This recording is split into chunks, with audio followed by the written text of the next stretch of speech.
Hello. Now you've got your keynote or PowerPoint created and you're ready to get started. Now we'll go on to the next step.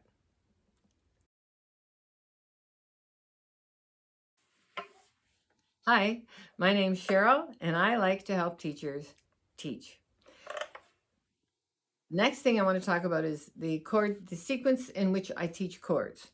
When I first started teaching ukulele, I did the C chord and I jumped right to the G7 chord. Well, I found now that's too much for students.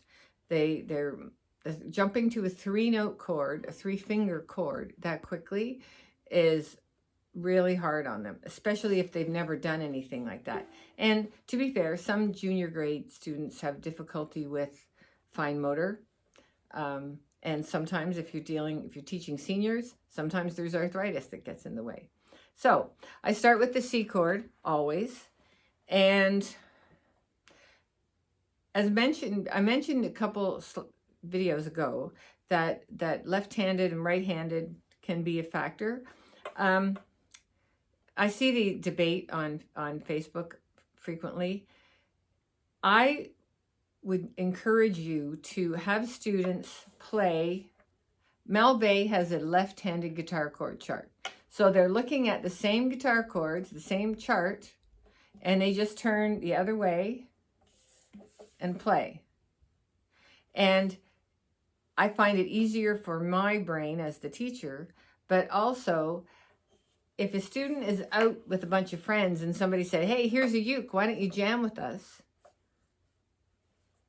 If you restring the ukulele for a student, so they're playing their C chord, a mirror image of everyone else, they get used to playing that way.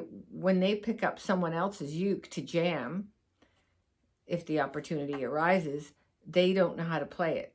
Like they're making that extra transition in their head all the time. So if they don't restring the ukulele, then they've got more options going down the road. And an aside, if a student is left-handed and they want to try right-handed, don't let them just switch every other class. Encourage them to try. If you're going to try right-handed, we're going to do it for 3 classes, and then we're going to evaluate.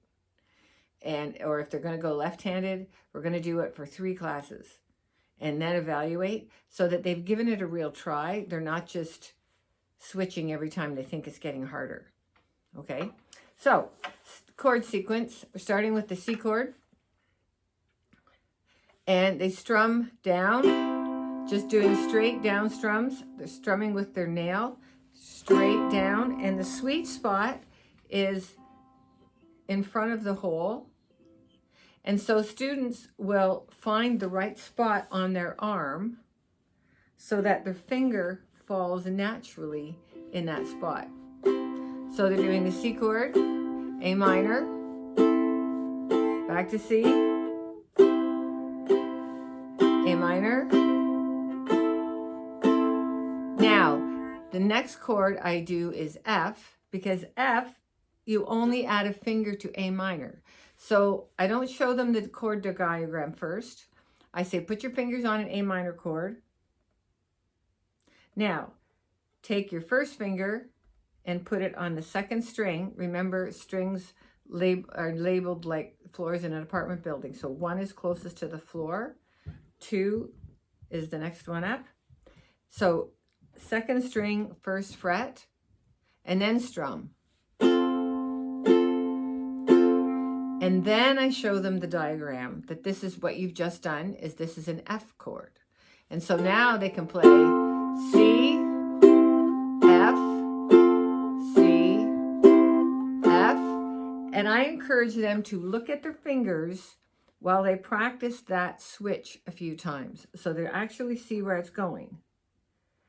And then encourage them to C, A minor, and F. So if it's a 2-stage, if it's bump, bump, bump, bump, or if they're Peter Foyner or stronger, you may see some students start da-dump, da-dump, da-dump. They make it a 2-step process, so it's C, 2, 3, 4, F.